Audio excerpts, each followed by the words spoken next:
Inilah kerinduan kami Tuhan, datang di hadapan Tuhan sebagai satu penyataan kami rindu untuk mendengar firman Tuhan. Kami siap Tuhan. Tuhan, kami mohon belas kasihan Tuhan melayakkan kami sekali lagi dipercayakan kebenaran firman Tuhan. Tolong kami ya Bapa, siapakah kami manusia yang berdosa ini, sehingga kami boleh memikirkan kebenaran firman-Mu yang agung dan mulia. Biarlah Roh-Mu yang kudus Tuhan bekerja mencelikkan mata iman kami untuk boleh melihat siapakah Tuhan dan siapakah diri kami dengan benar sesuai firman Tuhan. Tuhan, berkatilah kami. Berikanlah hati yang haus untuk disegarkan, untuk dihiburkan dan ditegur hanya oleh firman Tuhan. Tuhan, tolonglah kami. Tuhan, tolong berkati hamba Tuhan di dalam seluruh persiapannya. Tolong Tuhan supaya keberadaan kekurangannya tidak menghalangi jemaat Tuhan mendapat kelimpahan berkat firman Tuhan. Tuhan, tolong berkati kami semua. Terima kasih ya Bapa. Dengarkanlah seru doa kami ya Tuhan. Di dalam nama Tuhan kami Yesus Kristus kami sudah berdoa. Amin. Mari jemaat sekalian, saya mengajak kita merenungkan satu bagian firman Tuhan dari Yohanes pasal 21. Yohanes pasal 21 ayat 15 sampai dengan 19. Seluruh bagian ayat ini akan kita baca bersama-sama. Mari kita baca Bapak Ibu Saudara. Yohanes 21 ayat 15 sampai 19. Mari kita baca. Sesudah sarapan, Yesus berkata kepada Simon Petrus, "Simon, anak Yohanes, apakah engkau mengasihi aku lebih daripada mereka ini?" Jawab Petrus kepadanya, "Benar Tuhan, engkau tahu bahwa aku mengasihi engkau." Kata Yesus kepadanya, "Gembalakanlah domba-dombaku." Kata Yesus pula kepadanya untuk kedua kalinya, "Simon, anak Yohanes, apakah engkau mengasihi aku?" Jawab Petrus kepadanya, "Benar Tuhan, engkau tahu bahwa aku mengasihi engkau." Kata Yesus kepadanya, "Gembalakanlah domba-dombaku." Kata Yesus kepadanya untuk ketiga kalinya, "Simon, anak Yohanes, apakah engkau mengasihi aku?" Maka sedih hati Petrus karena Yesus berkata, "Apakah engkau mengasihi aku?" Dan ia berkata kepadanya, "Tuhan, engkau tahu segala sesuatu. Engkau tahu bahwa aku mengasihi engkau." Kata Yesus kepadanya, "Gembalakanlah domba-domba. Aku berkata kepadamu sesungguhnya, ketika engkau masih muda, engkau mengikat pinggangmu sendiri dan engkau berjalan kemana saja engkau kehendaki. Tetapi jika engkau sudah menjadi tua, engkau akan mengulurkan tanganmu dan orang lain akan mengikat engkau dan membawa engkau ke tempat yang tidak engkau kehendaki." Dan hal ini dikatakannya untuk menyatakan bagaimana Petrus akan mati dan memuliakan Allah. Sudah mengatakan demikian, dia berkata kepada Petrus, "Ikutlah aku." Bapak Ibu Saudara dikasih Tuhan, bagian ayat yang kita baca adalah bagian penutup dan bagian-bagian terakhir dari Injil Yohanes. Bagian yang sebetulnya sangat emosional, menyentuh hati kita. Kalau kita baca selintas, kita bukan Petrus, kita bukan Simon anak Yohanes, kita bukanlah orang yang secara nyata kelihatan kita menyangkal bahkan bersumpah tidak kenal Tuhan. Tetapi dialog ini menjadi sangat menyentuh sekali, karena dialog ini menjadi suatu dialog yang personal. Tuhan sendiri bertanya kepada Petrus, "Apakah engkau mengasihi aku?" Backgroundnya menjadi sangat menyentuh karena Petrus baru menyangkal Tuhan. Background di balik ayat ini menjadi menyentuh karena murid-murid adalah orang-orang yang dikejar-kejar tentara Romawi, orang-orang yang patah semangat, orang-orang yang 3,5 tahun ikut Tuhan, tapi ternyata juru selamat mereka mati dan mereka tercerai-berai. Ada isu katanya dia bangkit, tapi siapa yang tahu? Beberapa di antara mereka pernah melihat Yesus bangkit, tetapi kemudian mereka katakan, "Petrus selamat, balik, kita kembali jadi nelayan. Toh kita tetap butuh makan, maka kita kembali ke natur lama kita jadi nelayan." Maka 6 orang yang tidak punya arah, 6 orang yang patah semangat, teman-temannya Simon anak Yohanes, lalu katakan, "Ya udah, kita ikut kamu, karena memang kita tidak punya tujuan kemana lagi." Kembalilah mereka menjadi nelayan. Di menit-menit mereka paling down, paling tidak punya arah, tidak punya semangat, menjadi orang-orang buronan tentara Romawi. Detik itulah Tuhan menangkap mereka. Mereka semalam-malaman tidak dapat ikan. Lalu Tuhan mendekati mereka. Di situ perahu mereka penuh ikan. Maka beberapa orang mengenali, itu Yesus, Yohanes. Maka Petrus buka bajunya lalu menghampiri Yesus. Lalu dia datang pada Yesus. Di situ ada dialog yang sangat menyentuh. Sebelum Tuhan berbicara kepada murid-murid, Tuhan melayani mereka dengan memberikan ikan supaya mereka makan. Suasana menjadi tenang, saudara bisa bayangkan ya. Lalu di situ Yesus membakar ikan, memberikan makan, semua pasti sangat ketakutan. Siapa orang ini? Yesus bukan dia, guru bukan dia. Detak jantung mereka semakin keras ketika Tuhan melihat Simon dan berkata, Simon, anak Yohanes, apakah engkau mengasihi aku? Kalimat pertanyaan adalah kalimat yang mengevaluasi. Alkitab kita ini memberi data, Bapak Ibu Saudara. Seluruh hidup kita akan dievaluasi oleh Tuhan. Selalu dimulai dari kalimat pertanyaan. Yesus memberikan kalimat apa? Apakah Petrus, gembalakanlah domba-dombaku? Itu kalimat perintah. Tidak. Sebelum kalimat perintah diberikan, Tuhan memberikan kalimat pertanyaan. Apakah engkau mengasihi aku?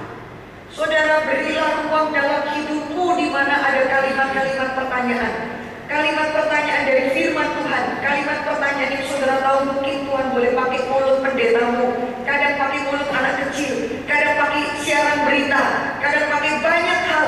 Berikanlah waktu untuk kalimat pertanyaan. Kenapa? Kalimat pertanyaan itu penting untuk mengevaluasi hidup kita.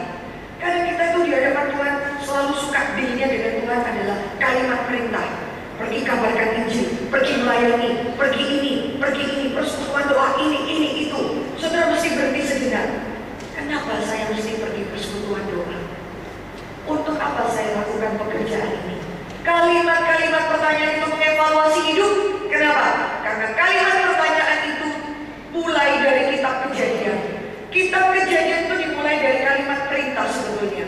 Ada berkuasa atas seluruh bumi, ada beri nama seluruh binatang, ada itu kalimat perintah. Tetapi Anda menemukan pada waktu manusia jatuh dalam dosa, Allah memberikan kalimat pertanyaan, di mana engkau? Dan celakanya manusia tidak bisa baik-baik berespon terhadap pertanyaan Tuhan. Saudara, nenek moyang kita pertama kali berkata, Tuhan, aku takut, aku telanjang. Tuhan tanya, di mana engkau? Bukan posisi tempat secara fisik, tetapi posisi mereka, status mereka di hadapan Tuhan. Di mana kamu? Kamu sudah bergeser. Kamu letakkan iblis di atas, lalu kamu di bawah. Itu tempatnya Tuhan. Kamu geser, kamu lebih dengarkan iblis. Maka Tuhan bertanya, di mana engkau? Celaka, Adam salah berespon. Aku takut, pakai psikologi, aku telanjang. Lalu dia lihat istrinya, perempuan ini Tuhan, dia salahkan. Saudara lihat ya, manusia seringkali salah berespon di hadapan Tuhan. Waktu Tuhan tanya, kalau ada melemparkan kesalahan kepada Hawa, perempuan ini Tuhan, jadi kau taruh Hawa. Sebetulnya dia mau salahkan siapa? Bukan salahkan Hawa, salahkan Tuhan. Kau taruh Hawa, coba kau taruh Heni, aku tidak begini. Kau taruh Hawa, Tuhan. Disalahkan Tuhan. Saudara tahu anak Adam dan Hawa lebih jahat dari papa mamanya. Waktu timbul iri, singkat cerita, bunuh adiknya. Walaupun dia sudah beri persembahan, maka Tuhan intervensi dan berkata, Kain, di mana Habel adikmu? Saudara tahu tidak, kalau papa mamanya jawabnya bulat sama Tuhan, Kain jawabnya apa? Dia langsung lawan Tuhan. Aku tidak tahu.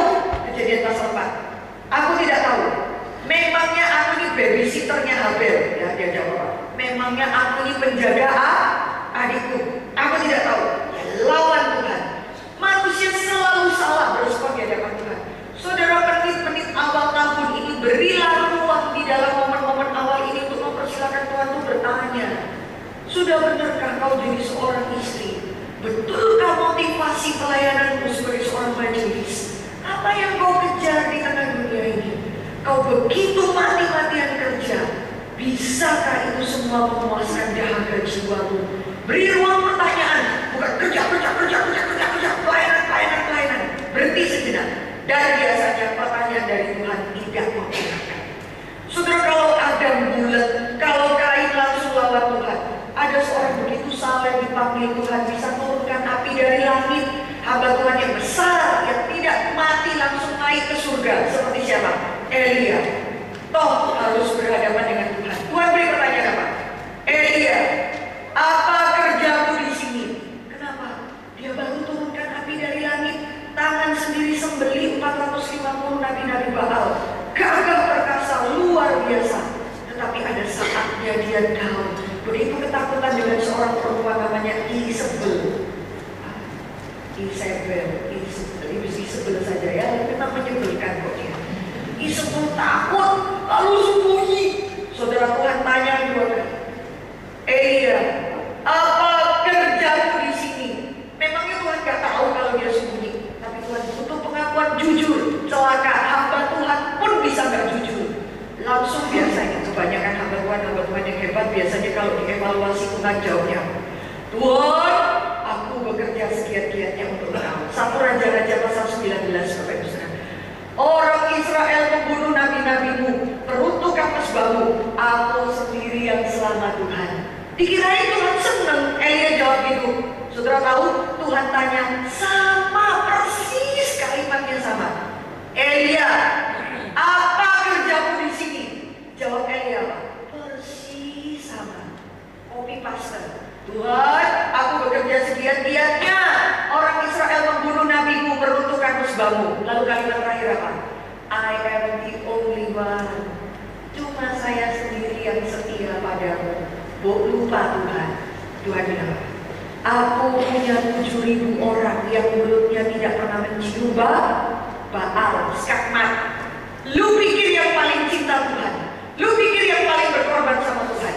Ada orang yang tidak di depan mimbar, tidak punya kekuatan bicara di depan. 7.000 orang yang aku sembunyikan, mungkin mereka 7.000 bertelur berdoa untuk kamu. Orang-orang di belakang mimbar yang tidak kelihatan kerjanya, mereka cinta Tuhan, bahkan mungkin lebih daripada kamu. Oh, Elia langsung diam, saudara. Lalu Tuhan bilang apa? Pergi cari Elisa, gantikan kamu. Jangan sombong. Semua pelayanan yang terlalu merasa diri hebat, Tuhan bisa bilang, oh lu hebat ya. Oke, selesai waktumu, ada orang lain akan ganti kau. Maka saudara, pertanyaan-pertanyaan ini bahkan hamba Tuhan pun bisa salah memberi jawaban di hadapan Tuhan. Puji Tuhan, pada bagian ini kita melihat satu pertanyaan Tuhan kepada Simon. Pertanyaan itu mengevaluasi hidup kita. Dan jawaban Simon anak Yohanes, Petrus, tepat sekali. Saudara, dia jawab, engkau tahu Tuhan, aku mengasihi engkau. Bagi saya melihat bagian ini menyentuh. Petrus kalau beberapa hari lalu ditanya jawaban ini, dia akan jawab dengan gagah perkasa. Simon anak Yohanes, apakah kau mengasihi aku? Dia kan jawab, ya pasti Tuhan, aku tahu aku mengasihi engkau. Bahkan dia pernah katakan apa? Ini aku mau mati bagimu Tuhan. Kalau mereka semua lari tinggalkan engkau, aku mati bagimu Tuhan. Aku. Itu apa? Petrus banget. Tapi dia berubah luar biasa. Tidak main-main. Di hadapan murid-muridnya yang tahu dia menyangkal Tuhan. Waktu Tuhan bertanya, apakah kau mengasihi? Tuhan bukan mempermalukan Petrus. Tuhan bukan sedang menghina Petrus di hadapan murid-murid yang lain. Ayo, lu ya, kemarin nyangkal aku, sekarang sengaja saya tanya 3 kali. Bukan. Tuhan begitu baik mau mengevaluasi, mau mengembalikan posisi Petrus pada posisi yang tepat, mau memulihkan kembali semangat dia. Kamu dulu begitu arogan, begitu gagah perkasa mau mengikut aku. Maka Tuhan bukan mempermalukan, bukan menjatuhkan Petrus. Tuhan dengan lemah lembut mengizinkan Petrus untuk tahu di mana posisi saya. Saya mesti jawab apa? Dan orang ini yang sudah dihancurkan Tuhan, dia mengatakan, engkau tahu Tuhan, aku mengasihi engkau. Pertanyaan Tuhan tidak menyebut nama Petrus itu menggentarkan. Simon anak Yohanes, ingat namamu Petrus Kefas, artinya batu yang teguh. Tetapi seumur hidup jangan lupa, kamu cuma Simon anaknya Yohanes, jangan lupakan itu. Jangan lupa anugerah Tuhan yang menangkan kamu. Maka saudara, dia ini begitu menyentuh. Dan saudara perhatikan, yang Tuhan tanya kepada Petrus itu apa? Tuhan tidak tanya, maukah engkau melayani aku? Itu kalimat terakhir. Tuhan tidak tanya, maukah engkau hidup kudus bagiku? Maukah engkau berkorban bagiku? Maukah engkau berkomitmen bagiku? Tidak. Satu ciri yang Tuhan minta, satu syarat yang Tuhan minta dari Petrus adalah, apakah engkau mengasihi aku? Yang Tuhan cari adalah kasih. Saudara, Injil Yohanes itu memiliki satu keunikan dibalik catatan yang lain. Dialog Tuhan Yesus dengan Petrus ini tidak dicatat di dalam Matius, Lukas, Markus, tidak ada catatan itu. Tetapi Yohanes adalah orang penulis Injil. Yohanes sangat concern tentang kasih. Itu menjadi tema kita pada pagi hari ini. Hidup di dalam kasih Allah. Saudara, ketika selesai Tuhan mengevaluasi hidup Petrus, kondisi dia benar, dia tidak lagi arogan di hadapan Tuhan. Ketika dievaluasi Tuhan, baru Tuhan tanya, apakah engkau mengasihi aku? Saudara, Yohanes, saya tekankan lagi, sangat menekankan kasih dibanding Injil yang lain. Maka dia menutup chapter Yohanes, Injil Yohanes, dengan dialog sederhana tentang kasih. Saudara, Yohanes itu bicara tentang kasih itu komplit, utuh sekali. Yohanes itu dimulai dari bab-bab pertama, Yohanes 3 ayat 16. Itu seperti genderang iman Kristen ya. Hampir seluruh 66 kitab itu kalau boleh disimpulkan dengan Yohanes 3 ayat 16. Yaitu apa? Karena begitu besar kasih Allah akan dunia ini. Itu catatan dari mana? Yohanes mengajak kita untuk melihat, mau tahu kasih. Kasih itu yang paling sejati, bukan dari bawah naik ke atas. Bukan itu. Paling sejati utamanya dari atas turun ke bawah. Saudara, ini bicara tentang kualitas. Karena begitu besar kasih Allah akan dunia ini, sehingga Ia mengaruniakan. Ada Allah, ada dunia di bawah. Ada karuniakan, jadi tidak layak. Dari tempat paling agung, paling mulia, memberikan kepada tempat yang hina. Dari tempat yang tidak terbatas, beri kepada tempat yang terbatas. Itu Yohanes 3 ayat 16. Catatan siapa? Yohanes. Mau tahu kasih, bukan dari bawah naik ke atas dulu, tapi dari atas turun ke bawah. Maka Yohanes itu konsisten ya. Di dalam tulisan 1 Yohanes pasal 4 ayat 10, dia memberikan definisi kasih. Inilah kasih itu. Ya kan, Bapak Ibu pernah dengar tidak? Bukan kamu yang mengasihi Allah, tetapi Allah yang mengasihi kamu dan memberikan anaknya sebagai pendamaian akan dosa-dosa kita. Tutup mulut, tidak pernah manusia lebih dulu mengasihi Allah. Tuhan, kami mengasihi Engkau. Kami bisa bikin lagu-lagu tentang cinta akan Tuhan. Kasih itu dimulai bukan dari manusia, tapi dari Allah. Kalau dimulai dari manusia, celaka, berubah-ubah. Hari ini cinta Tuhan, besok cinta Tuhan hantu. Hari ini pulang retreat, aku semangat cinta Tuhan. Sebulan lagi kecewa, tinggalkan Tuhan. Tidak pernah diberikan mulai dari manusia. Tahu tidak, kasih dari atas turun ke bawah. Inilah kasih. Tapi kemudian Yohanes tidak mengajak kita menikmati kasih vertikal. Tuhan mengasihi aku, oke. Orang Kristen dipuaskan. Tidak, Yohanes mengajak kita bergeser pelan-pelan. Di bagian pertengahan Injil Yohanes, Anda akan menemukan Yohanes pasal 3. Mari Bapak Ibu kita buka. Yohanes pasal 3 mengajak kita melihat bahwa Tuhan tidak berikan orang Kristen teori kasih. Tuhan berikan satu perintah baru. Coba saudara perhatikan, LAI memberikan judul pasal 13 ayat 31. Judulnya apa di situ? Perintah baru. Perintah baru seharusnya itu sudah ada dalam perjanjian lama. Menjadi berperintah baru, kenapa? Karena Tuhan memberikan teladan dan pengorbanan yang nyata. Maka sudah memberikan perintah baru ayat 34. Mari kita baca sama-sama. 1, 2, 3. Aku memberikan perintah baru kepada kamu, yaitu supaya kamu saling mengasihi. Sama seperti aku telah mengasihi kamu, demikian pula kamu harus saling mengasihi. Kira-kira begitu Bapak Ibu Saudara. Lalu saudara perhatikan, sebelum perintah baru ini diberikan,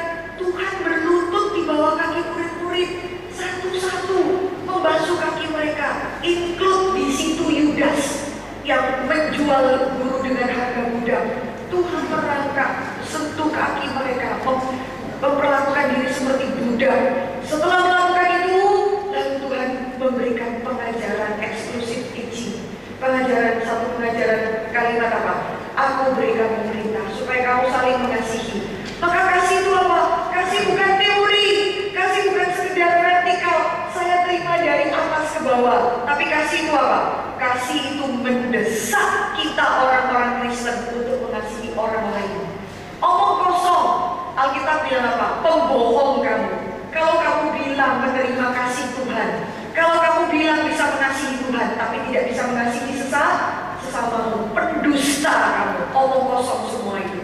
Maka di bagian tengah, Yohanes katakan, kasih itu apa? Kasih itu saya didesak Tuhan untuk mengasihi yang sesama. Kenapa? Saya tidak dapat teori, saya baru lihat Tuhan membasuh kaki kita semua. Di antara kita ada pengkhianat, ada orang yang akan menyangkal Tuhan. Tapi Tuhan katakan, aku sudah mengasihi kamu. Pergi supaya dunia tahu bahwa kamu adalah muridku. Lewat cara apa? Lewat cara orang Kristen mengasihi. Cuma celaka, sekarang dunia lihat gereja kagak mau ikut Tuhan. Kenapa? Gereja isinya orang yang berantem, rebutan inilah, rebutan itu, tersinggung ini itu.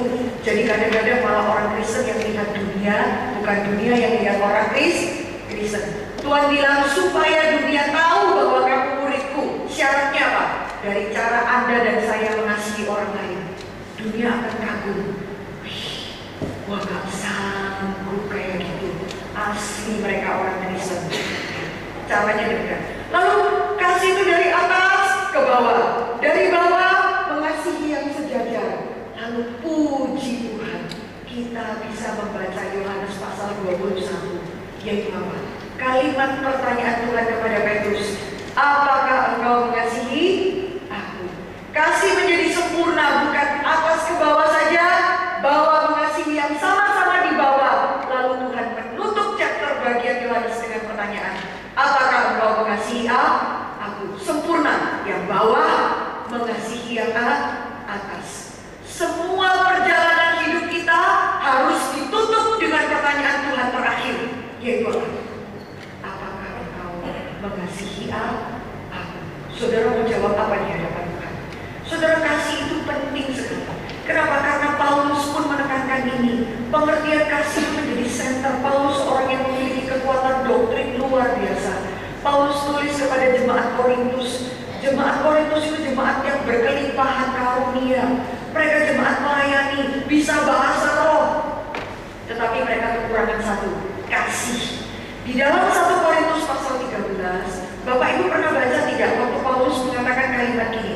Sekalipun aku ini bisa berkata-kata dengan bahasa malaikat, sekalipun aku bisa tahu karunia nubuat, sekalipun aku tahu rahasia pengetahuan, sekalipun imanku sempurna memindahkan gunung. 1 Korintus pasal 13. Paulus bilang, kalau aku tidak punya kasih, aku sama seperti gong yang berkumandang yang nyaring, canang yang geberincing, seperti tok kosong yang gak ada bunyinya. Paulus katakan, percuma, sia-sia hidup kalian Korintus kalau kalian tidak punya kasih. Saudara, kalau mari kita baca 1 Korintus ya. Saya minta tolong Rosa Andri, bolehkah baca untuk kita? Saya minta tolong penginjil Andri baca untuk kita 1 Korintus pasal 13 ayat yang ke-8. Masih tidak berkesudahan, kedua akan berakhir, bahasa roh akan berhenti, pengetahuan akan berhenti. 13. Demikian tinggal ketiga hal ini, yaitu iman, pengharapan, dan kasih. Dan yang paling besar di antaranya ialah kasih. Iya. Nubuat akan berakhir, bahasa roh akan berhenti, pengetahuan akan lenyap. Enough. Satu kali kita bertemu Tuhan, semua diselesaikan Tuhan. Bahkan Tuhan mengatakan ada 3 hal yang besar. Iman itu penting. Celaka kalau kita di dunia ini tidak punya iman. Alkitab bilang, aku mencari iman di tengah-tengah dunia ini. Pengharapan itu penting. Kita bisa jadi gila kalau tidak punya pengharapan. Saudara, kalau sakit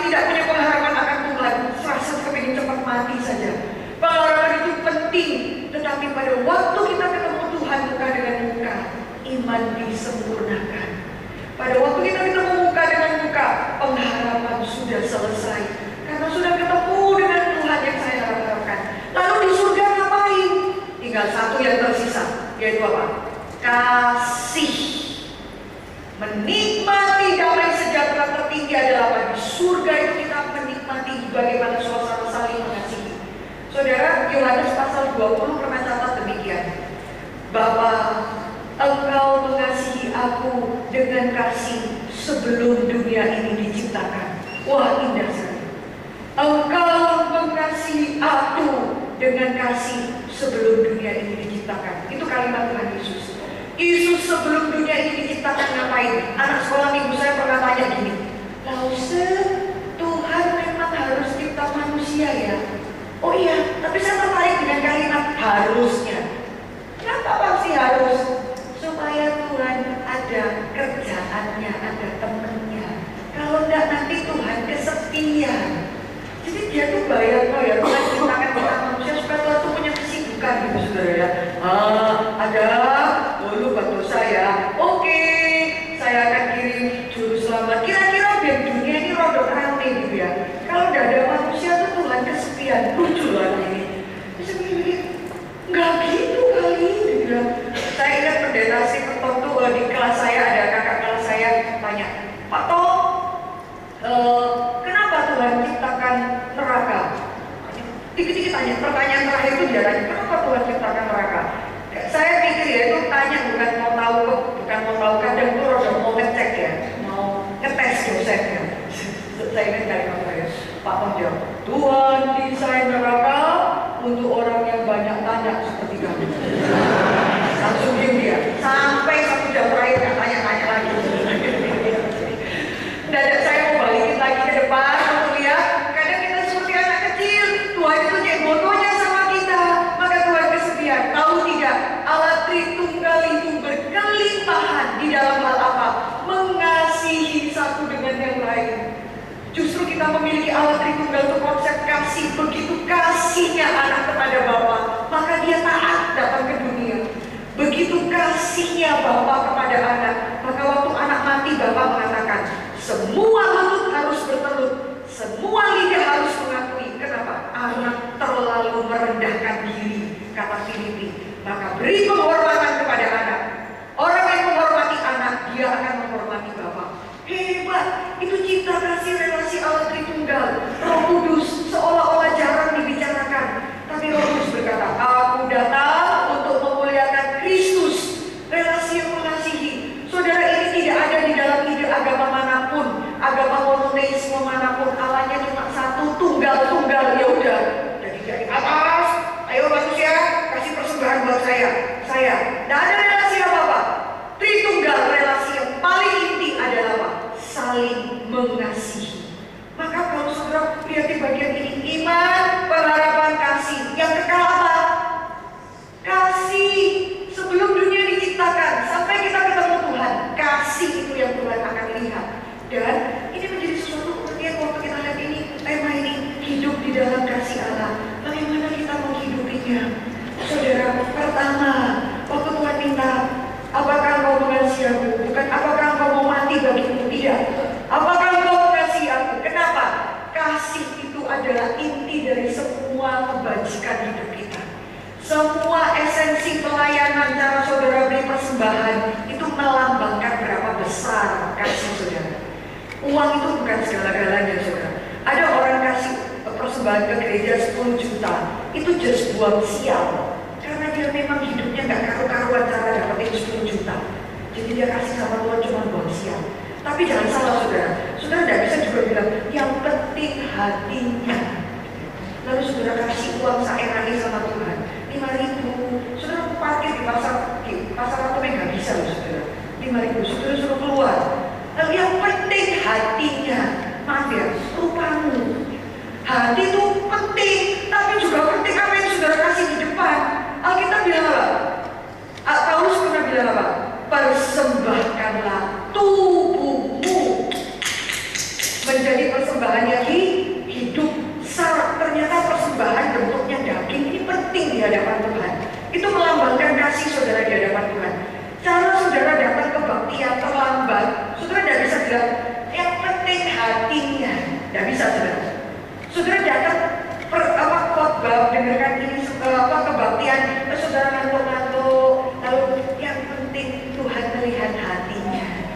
lalu saudara BBM-an atau lain sebagainya, cara nggak bisa saudara. Luar saudara tidak segala-galanya, tapi cara kita beribadah, cara kita datang pagi, semuanya tidak terlambat, selesai. Ya, tunggu sampai berkat diberikan. Susah loh saudara. Kadang berkat diberikan tuh beberapa cuma pikir ini waktunya hamba Tuhan lemah. Maka waktu berkat sudah keburu cepat pergi semua. Kenapa? Mau jalan-jalan. Tapi itu tidak ada di gereja ini saudara. Itu entah di gereja mana nggak tahu ya. Di tempat lain semua baik-baik semua di sini ya. Jadi saudara perhatikan cara hati saudara mengasihi Tuhan itu nyata teraplikasi dari seluruh hidup kita. Kenapa? Prinsip kasih pertama adalah apa? Tuhan mengejar totalitas hidup kita. Kasih yang totalitas. Tadi kita melihat cara Yohanes mencatat kasih itu totalitas. Ya. Maka kasih itu seperti apa? Kasih itu totalitas. Gak seperti tadi saudara Jas kita menyanyi, ku cinta Yesus, ku tinggikan, ku agungkan dalam hidupku. Keluar dari ruangan ini, natur kasih kita keluar semua. Tidak seperti demikian. Maka waktu Tuhan tanya, apakah engkau mengasihi aku lebih daripada mereka semua ini? Itu satu tuntutan apa? Tuntutan totalitas tanpa pembanding di hadapan Tuhan. Sulit Bapak Ibu Saudara, kita manusia berdarah daging ini. Ada banyak hal di sekeliling kita yang kelihatan, yang lebih menarik hati kita daripada Tuhan. Alkitab dari perjanjian lama Tuhan bilang sama Musa, ajarkanlah kepada bangsa ini. Ajarkanlah, bilang sama mereka waktu mereka berjalan, masuk rumah, keluar, duduk. Ajarkan kepada anak-anak. Apa sih yang diajarkan? Ayat atasnya adalah apa? Musa bilang sama mereka, ajarkan bangsa ini untuk apa? Kasihilah Tuhan Allahmu dengan segenap hati, dengan segenap jiwa, dengan segenap kekuatanmu. Bilang sama mereka, itu diajarkan kepada turun-temurun. Ajarkan waktu mereka berjalan, duduk. Maksudnya apa? Suruh anak-anak ngafalin Yohanes 3 ayat 16. Enggak. Seluruh hidup kita cara ada nyalip. Kemarin saya ingat suami saya itu disalib orang yang memang orang itu salah potong ya sampai kita hampir nabrak dia. Dia mengeluarkan kalimat itu, maafkan, menyupai orang yang naik motor itu. Saya ingat anak di belakang. Dia bukan belajar ayat dari kita. Dia belajar cara kamu setiap hari. Dia baru sadar. Lalu dia berkata, iya, tapi ya Papa ngomong begitu tadi karena orang ini mau nyalip kita. Kalau Papa enggak keren, dia bisa mati. Ketubruk. Jadi tadi Papa keprojot. Ya, kaget. Namanya kaget ya, ini orang kaget itu. Ayah sudahlah, harus penjelasan panjang lebar. Bilang saja kalau tadi kita sudah salah. Kaget. Ya, kenapa? Kadang-kadang daripada paksa mereka ayat, anak itu belajar dari hidup kita setiap hari. Makan, berjalan, keluar. Apa yang dimaksud? Ajarkan anakku bahwa Tuhan itu segala-galanya. Bapak Ibu, kenapa sih? Kenapa Tuhan minta kita itu kasih tanpa pembanding? Aduh Tuhan Allah kita itu Allah yang cemburu. Kadang-kadang terdengar di telinga kita itu menakutkan, bukan menjadi sesuatu yang menghiburkan, menakutkan. Saudara, Allah kita adalah yang cemburu, karena itu sesuatu yang justru membersihkan untuk kita. Jangan sampai kita salah ngerti. Karena apa? Ada orang bisa melayani Tuhan, bisa moral baik, bisa tampak sangat baik sekali tanpa mencintai Tuhan. Bisa loh orang kayak gitu. Bisa pelayanan, bahkan bisa melakukan semua pengorbanan, bahkan bisa mati untuk Tuhan, tapi tidak mencintai Tuhan. Ada tak? Ada. Alkitab catat di dalam Matius pasal 19 ayat 18. Mari Bapak Ibu Saudara kita buka Matius pasal 19. Saudara pernah tahu cerita tentang ini? Tadi pagi saya bacakan ya, sekarang saya ceritain aja Bapak Ibu Saudara. Itu orang muda yang kaya. Alkitab catat demikian kan, orang muda yang kaya. Mari kita baca ayat 18. Kata orang itu, Matius 19 ayat 18, kata orang itu kepadanya, perintah yang mana? Kata Yesus, jangan membunuh, jangan berzina, jangan mencuri, jangan mengucapkan saksi dusta. Hormatilah ayahmu dan ibumu dan kasihilah sesama manusia seperti dirimu sendiri. 20.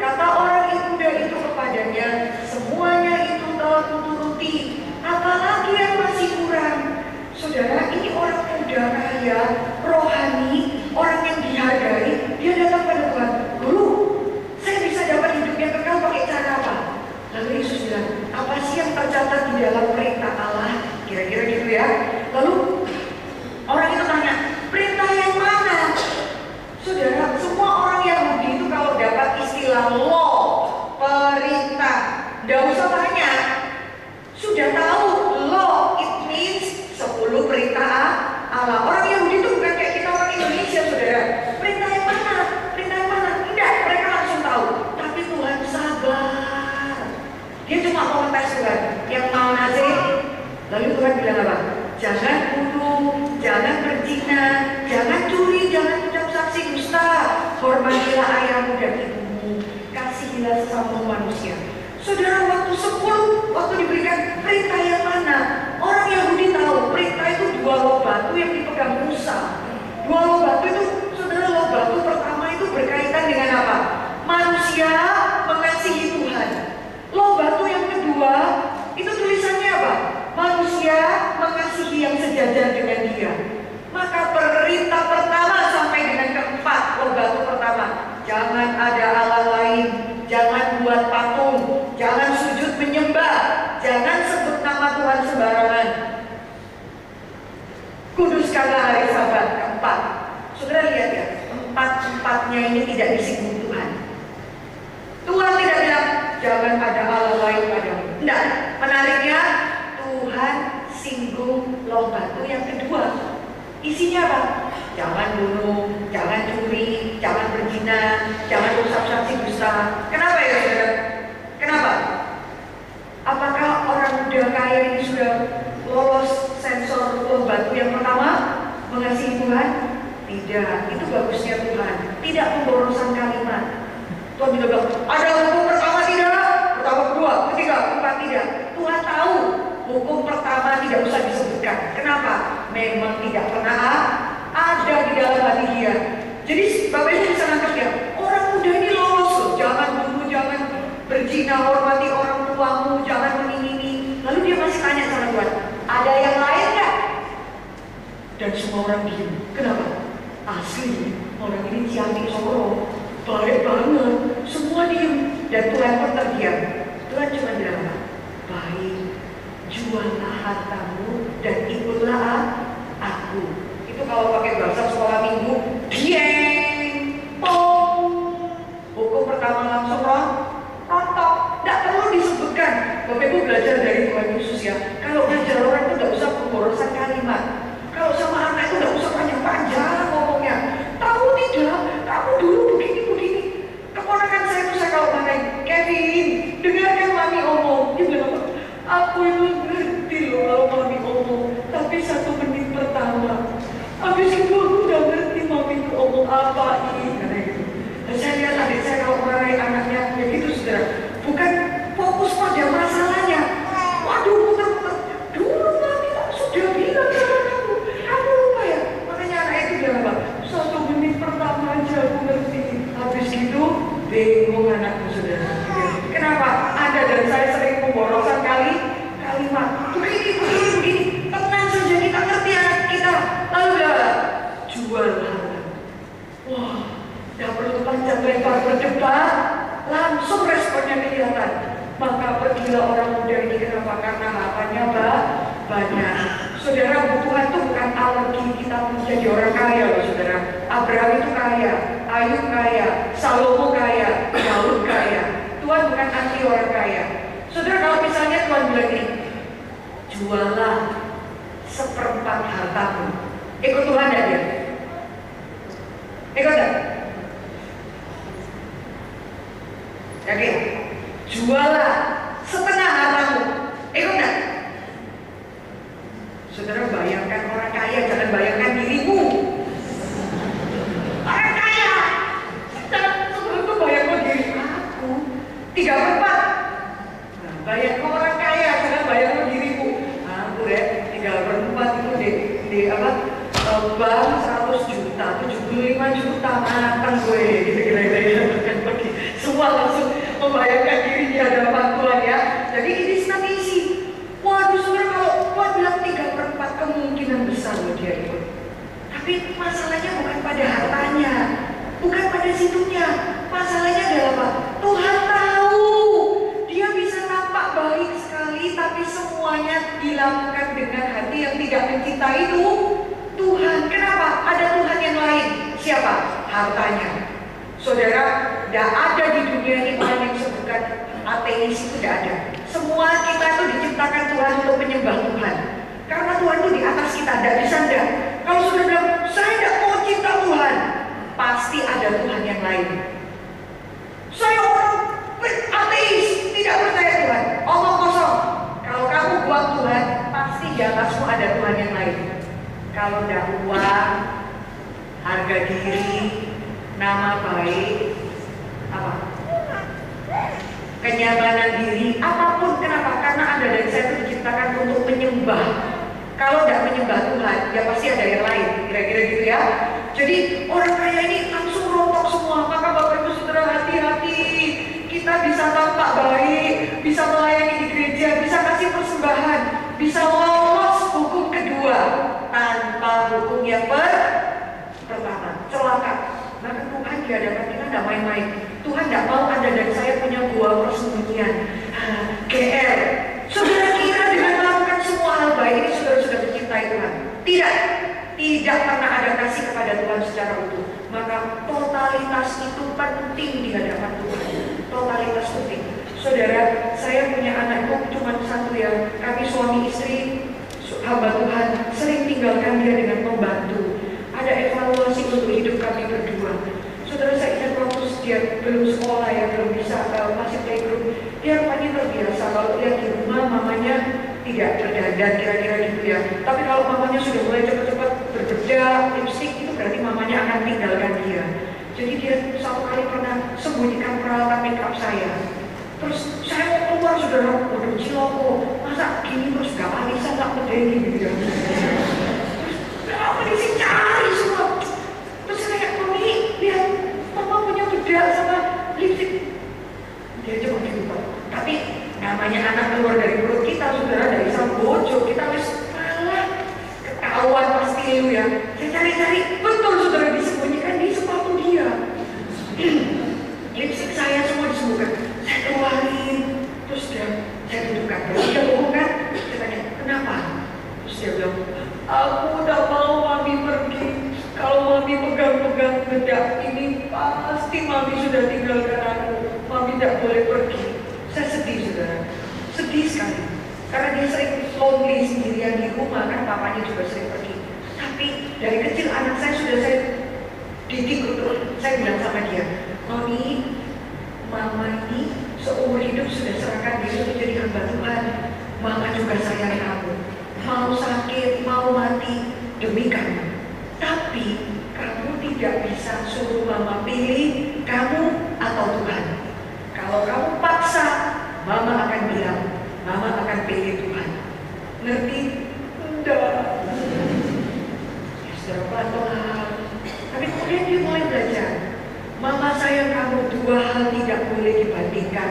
Tapi kalau boleh paksa terus Mama akan bilang, Mama akan cinta Tuhan lebih daripada kamu.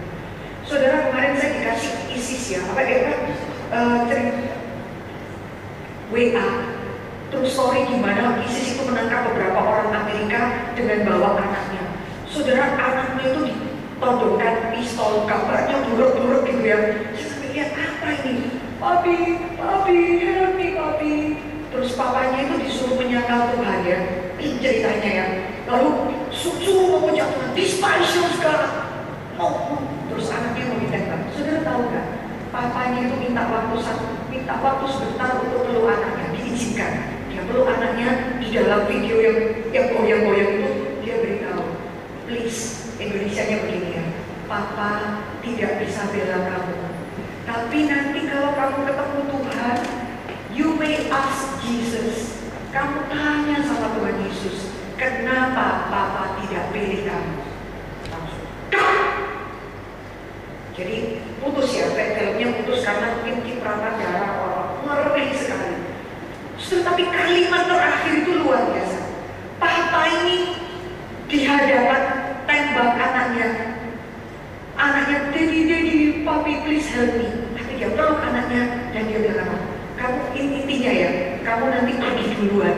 Kamu tanya sama Tuhan, kenapa papa tidak bisa pilih kamu lebih daripada Tuhan? Oh, saya ngeri saudara. Saya pikir Tuhan, kalau sampai saya dalam kondisi semengerikan seperti itu, saya ini mau jawab apa? Tapi papa ini punya iman yang luar biasa. Anakku pasti pergi ketemu Tuhan, gak ketemu yang lain. Kalau ketemu Tuhan, maka Tuhan bisa beri penjelasan kepadamu. Maka Tuhan yang paling bisa jelaskan kenapa papa harus cinta Tuhan lebih daripada anak. Saya cucurkan firman. Saudara, setiap kita tuh belum mengalami todongan pistol di kepala kita, belum mengalami aniaya ISIS. Kenapa? Karena Tuhan tahu Anda dan saya kena angin ISIS saya sudah tidak ke gereja. Tuhan tahu sekali batas kita. Ya, saudara, waktu anak saya lihat TV, saya dapatnya dari anak saya, saudara. Oh, ngeri ya. Nanti kalau hidup kita kayak gini, dia sempat dan sendiri, saudara ya. Saya bilang sama dia, Pak, tak tentu nih. Tuhan tahu. Luput GR, mama juga jangan GR. Orang-orang yang bisa melewati kesulitan seperti ini, orang-orang ini Tuhan sudah tahu kekuatan mereka. Tidak semua di antara kita dapat anugerah sebesar itu. Jangan takut. Ya, saya bilang gitu, saudara-saudara, di antara kita banyak hal. Saudara, ada orang-orang itu yang berjalan di depan kita. Ada orang-orang yang korbankan. Kenapa? Mereka harus katakan, aku tidak bisa pilih mengasihi kamu lebih daripada Tuhan. Saudara, yang dikasih Tuhan, kasih totalitas di hadapan Tuhan. Itu yang kita hidupi setiap hari. Jujur, kita bisa tukar Tuhan demi pangkat. Jujur di dalam kehidupan kita sehari-hari. Bahkan kita bisa tinggalkan pelayanan hanya karena kita tersinggung. Kita bisa tidak mau melayani lagi hanya karena ego kita. Orang lain singgung. Saudara, banyak hal ini bisa kita buang hanya karena kita mencintai diri, mencintai keluarga. Orang-orang saya nggak bisa bayaran, nggak bisa ini. Kenapa? Saya ngurus anak 3 ya, Cik. Sekarang tambah 1. Lu kan ngangkat anak enggak? Enggak. Iku bojoku itu anak yang pertama.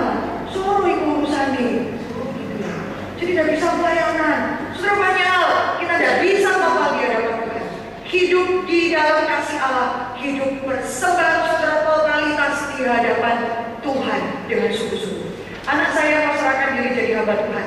Kemarin saya bilang ke dia sekolah di Jakarta, saya bilang, ingat ya, kamu mau jadi hamba Tuhan ya. Tapi belum pasti mah, namanya anak remaja saudara ya.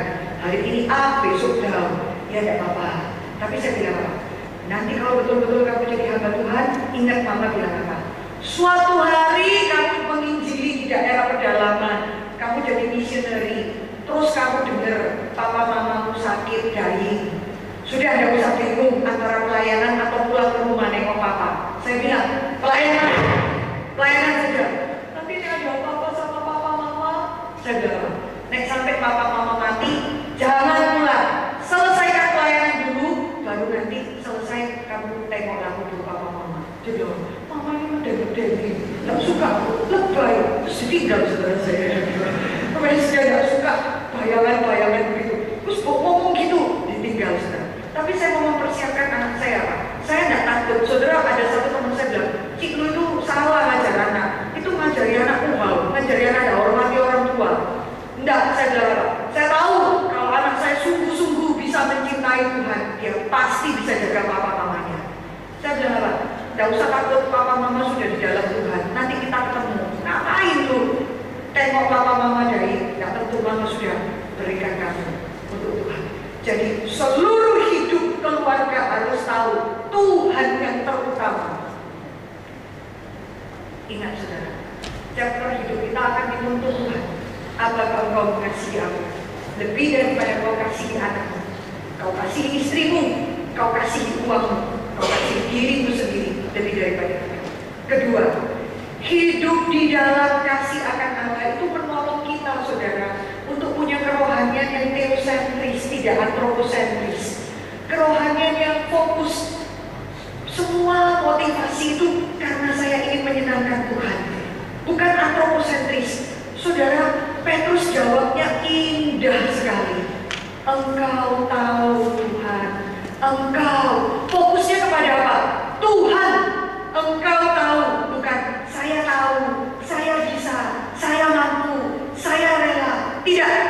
engkau yang tahu aku mengasihi engkau. Bergeser dari kepada Tuhan. Kenapa? Saudara kira Petrus itu mengasihi Tuhan? Tidak. Petrus itu mengasihi dirinya sendiri, mirip seperti kita.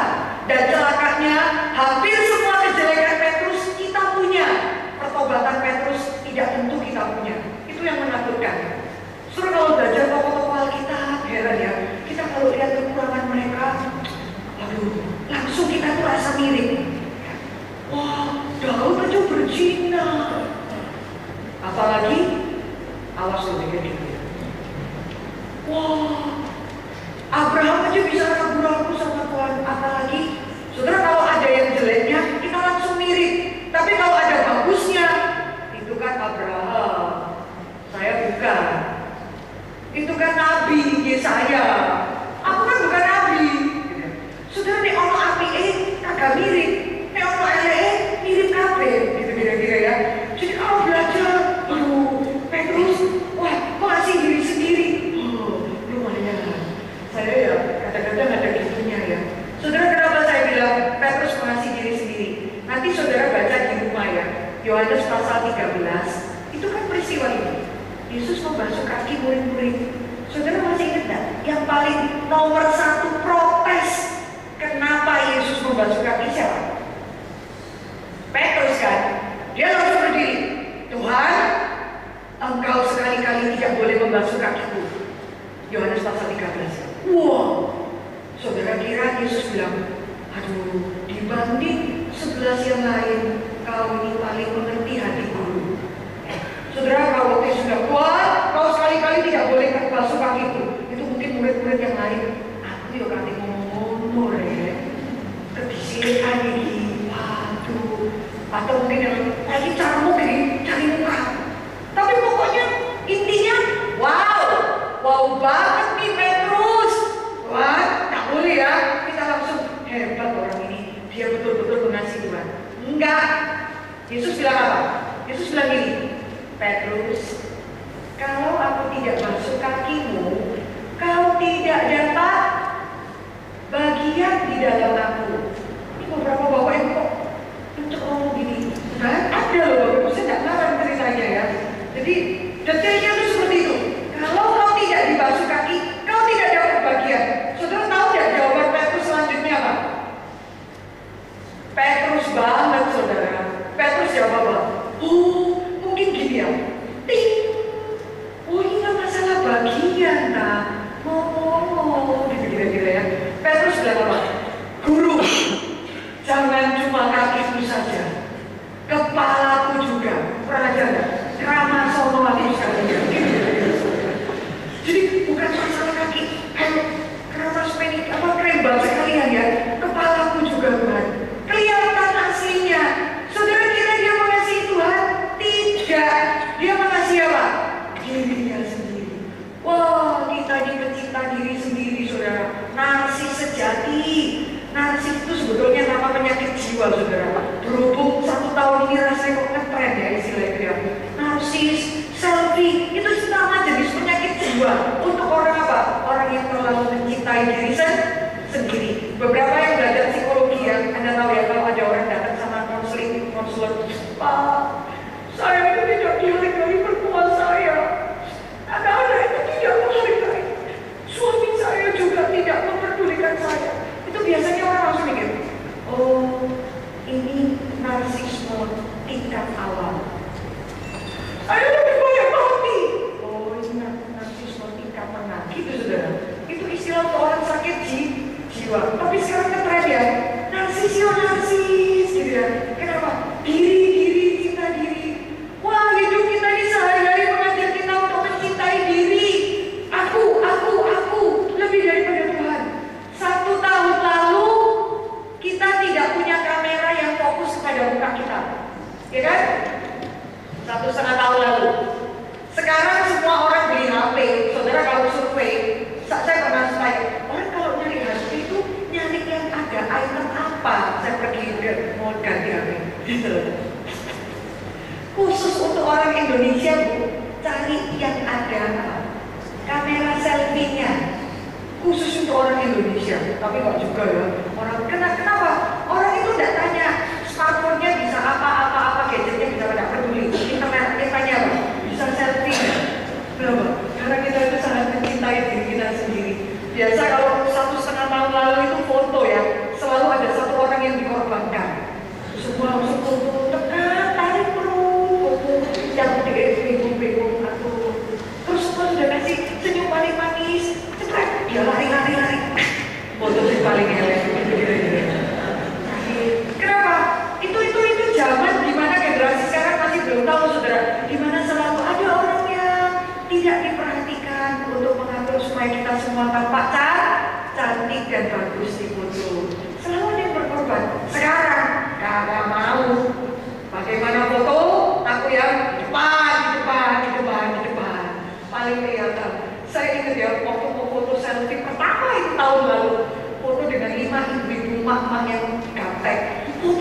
belakang, baru kepikir baru, oh ya sudah.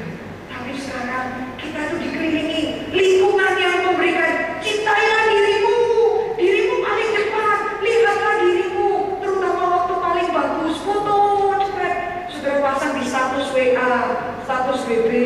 Kalau kurang puas, masuk di Instagram, lalu tunggu orang-orang likes.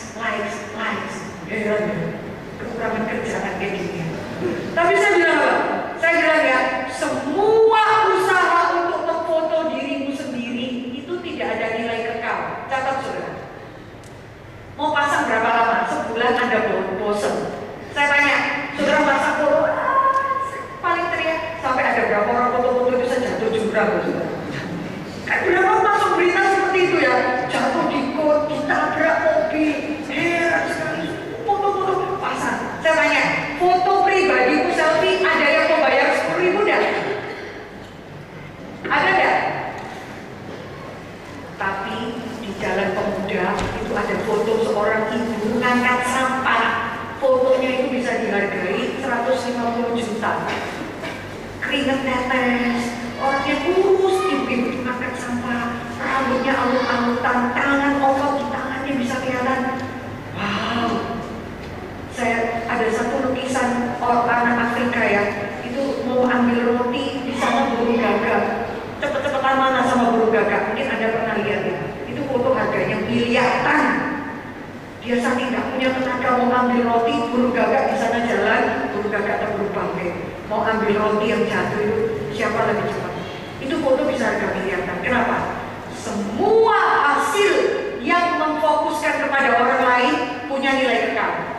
Semua nilai yang fokus kepada diri, nilainya sementara. Tidak ada nilainya. Ingat, saudara dan saya melayani dimanapun Tuhan tempatkan. Saudara kalau terbiasa, aku. Kenapa aku tidak didengar? Kenapa aku tidak dihargai? Majelis itu berantem gara-gara apa? Kenapa saranku tidak dijalankan? Kenapa ini pun tidak dipikirkan? Kenapa aku? Gereja yang punya banyak orang seperti demikian, kasihan sekali. Tapi kalau kita melihat orang fokuskan orang lain, pikirkan orang lain lebih utama dari saya, orang lain lebih utama dari saya, punya nilai kekal. Maka seluruh bagian ini Petrus berubah dan dia katakan, engkau tahu Tuhan. Tidak penting saya tahu atau tidak tahu, tidak penting pendeta saya tahu atau tidak tahu, bukan orang lain tahu, seluruh dunia tidak tahu pun tidak masalah, asal engkau tahu Tuhan. Itu cukup bagiku. Terakhir, hidup di dalam kasih Allah memberikan kita kekuatan untuk menanggung kesulitan-kesulitan di tengah-tengah dunia. Hidup di dalam kasih Allah menolong kita hidup di hadapan Tuhan itu bukan happy. Saya senang jadi anak Tuhan. Itu kelas playgroup saudara. Orang Kristen itu kadang hidupnya cuma mau happy. Anak sekolah minggu saya kelas 1 SD, rekan sekolah minggu saya, sebelum saya cerita, mari kita menyanyi happy dia langsung bilang, tidak mau. Kenapa? Itu lagu untuk anak-anak playgroup. Anak kelas 1 lagunya harus lebih susah. Oh, bagus juga ya. Saya marah guru saya, kamu ya gitu. Minggu lalu happy minggu kemarin happy sekarang ya happy Gak heran kamu diprotes muridmu. Anakku bilang, saya mau yang lebih susah. Happy lagu. Tapi kalau orang Kristen maunya apa? Dulu, sekarang, selama-lamanya. Happy ya. Saya senang jadi anak Tuhan. Di sini senang, di sana senang, di mana-mana hatiku senang. Playgroup, suruh naik kelas, nggak mau sudah, susah. Anak-anak sekolah minggu saya kalau saya ajar lagu Afrika, susah walaupun belepotan, gurunya yang ngajar juga belepotan sambil lihat kerpetan. Besok lebih susah lagi ya kalau senang saya. Puji Tuhan. Berarti anak-anak ini semua orang-orang yang suka belajar. Tuntutan lebih. Kita juga orang Kristen gitu. Semakin kita mencintai Tuhan, jangan takut. Tuhan akan menyediakan kesulitan demi kesulitan, tetapi pemeliharaan demi pemeliharaan yang sangat mulia. Dan di dalam kesulitan kita mendapat kekuatan luar biasa. Itu seperti seorang ibu, Bapak Ibu Saudara. Ibu itu kalau melahirkan anak, saya tadi tadi cerita pilih satu ilustrasi, saya ingat waktu saya melahirkan anak saya itu sengsara sekali Bapak Ibu Saudara. Sakitnya sekarang 25 jam, jadi besok lebih 1 jam baru melahirkan. Sampai induksi, sampai perdarahan, sampai saya sudah tidak bisa nafas. Hampir pilihannya untuk sesar, tapi saya bilang enggak, masih bisa. Wah, sakit sekali saudara. Saya ingat suami saya tuh mau rekam, kayak saya mau rekam. Waduh, laki-laki itu yang mau rekam, pas waktu merekam itu jarak jauh, dia lihat saya perdarahan, langsung pusing. Para dokter itu saya ingat marah ya. Ini bawa keluar bilang ini, bikin repot. Semua susah ngurusi orang pingsan, tak tambah parah saudara. Bawa keluar, aku sambil fly. Aduh, bocor ini sungguh ya. Cuek-cueknya sudah dibilangi, potong dia Tuhan. Saudara, waktu anak itu lahir ya, singkat cerita suami saya datang, ya kadang dia waktu kesakitan, bapak-bapak di sini ada beberapa yang manggut-manggut, nggak bisa lah, Anda nggak bisa bayangin lah. Ya, manggut-manggut itu maksudnya apa? Ngantuk ya. Yang bisa manggut-manggut itu ibu-ibu. Anda jangan, maaf ya, sok empati. Nggak nyanggup, bapak-bapak, itu kira-kira ya. Waktu melahirkan itu terus suami saya tanya, sakit ya? Rasanya itu ninju aja. Mungkin dia tuh speechless ya, gak tahu mau ngomong apa ya. Sakit ya, kira-kira gitu ya. Jadi waktu anak itu dibawa, kita itu waktu dijahit kan. Saya waktu dijahit itu sudah gak pakai bius saudara. Kenapa? Sakit yang pertama lebih parah daripada dijahit. Jadi wis gak kroso. Nah yang manggut-manggut ibu-ibu baru setuju saya. Soalnya ada beberapa mungkin pernah dijahit. Kalau saya ngomong gini lalu bapak-bapak gini, pokoknya berlebihan ya. Lalu waktu dijahit itu selesai, wis gak kerasa apa-apa. Anak itu dibawa saudara. Wow, sensasinya ya ibu-ibu ya. Selama ibu-ibu itu masih punya hati nurani dan lurus otaknya di hadapan Tuhan, anak itu dipegang. Kita yang keluar air mata, bukan air mata kesakitan, air mata apa? Bahagianya luar biasa. Nggak ada di antara kita mami-mami yang waktu pegang anak kalau gini, hari ini sih gak ada aku katik mati. Saudara mungkin tarik jempolnya dia, ya, nggak ada saudara. Nggak mungkin ya, kita masih waras semua ya. Kita langsung peluk itu, bahkan saya gitu. Saya sampai bilang, kalau mama ini harus ulangi sakit kayak tadi lagi, asal kamu boleh lahir selamat. Saya sampai bilang apa? Saya mau. Dari satu anak itu, di situ saya belajar kasih itu ya, membuat kita tahan menanggung penderitaan. Kasih loh. Saya bilang pada pemuda Anda kemarin ya, Yakub itu kerja gratisan 14 tahun, gak dibayar. Kenapa? Karena kagum jatuh cinta sama siapa? Rachel, Rahel. Maaf saudara, memang terutama untuk orang yang jatuh cinta yang muda-muda, tai kucing rasa coklat saudara. Wis gak pakai mikir dia, wis ya 14 tahun dia kerja gak diupah. Dia kenapa? Ajaibnya kasih di sini. Maka kita perlu berdoa, Tuhan, bawalah aku di dalam kasih yang mula. Awal percintaan itu terima istri, gampang mencintai dia. Setelah menikah baru kita tahu lagunya.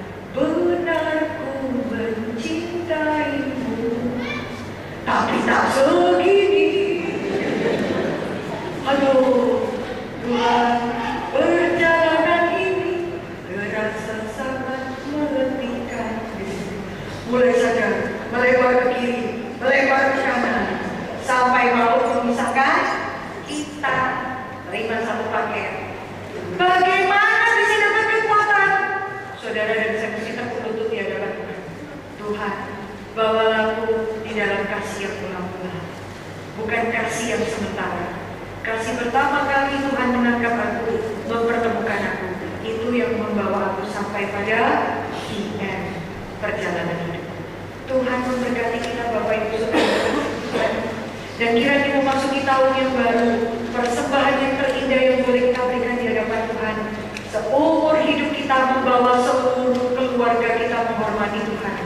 membawa anak, suami, istri, keluarga besar kita mencintai Tuhan lebih daripada apapun. Mari kita masuk ke dalam doa.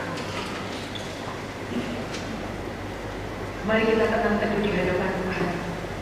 Dengan hormat, bolehkah saya mohon kesediaan hamba Tuhan, Ibu Penginjil Trivena, mendoakan setiap kita, menuntun kita di dalam doa. Mari kita arahkan hati kita di hadapan Tuhan. Kita berdoa.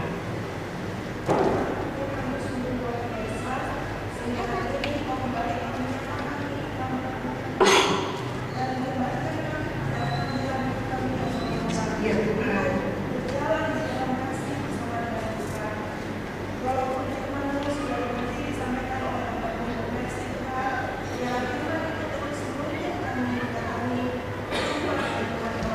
ya Tuhan, tolong kami